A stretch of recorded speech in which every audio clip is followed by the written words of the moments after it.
दुखों का पहाड़ जो टूटा वो आपके ऊपर भी टूटा, परिवार पर भी, और मुझे लगता है कि सबसे ज्यादा स्मृति ने उसको झेला होगा, क्योंकि 5 महीने सिर्फ शादी के हुए थे और 5 महीने बाद ही कोई स्त्री सफेद वस्त्र में आ जाए, विडो हो जाए, यानी कि विधवा हो जाए, लेकिन बलिदान किया हो जिसके पति ने, वो है।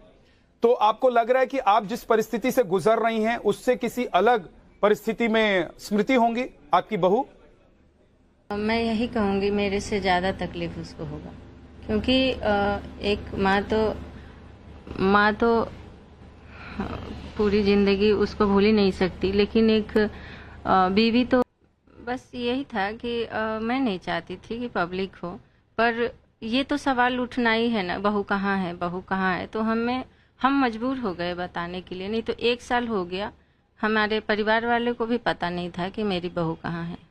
हम बताए नहीं थे। मेरे पिताजी को ये बात नहीं था कि हमारी बहू हमारा घर छोड़ के चली गई। हमारे भाइयों को ये पता नहीं था राष्ट्रपति भवन में जाने से पहले तक कि हमारे साथ ऐसा हुआ है।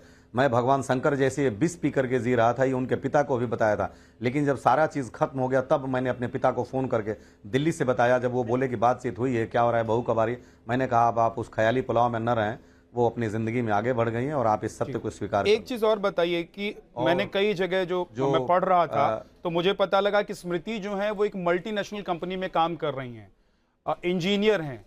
आप बता रहे हैं कि वो किसी स्कूल में पढ़ा रही हैं, सच क्या है? जी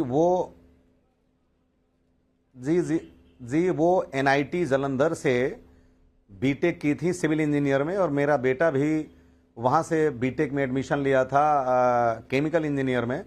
वो ICIC लोम्बार्ड में काम कर रही थी शादी से पहले।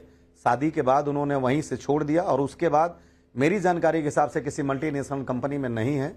अगर हो तो मेरी जानकारी से परे है। इतनी मेरी जानकारी है कि वो किसी स्कूल में पढ़ा रही हैं। कौन से स्कूल में पढ़ा रही हैं इसकी भी जानकारी मुझे नहीं। कहाँ रह रही हैं?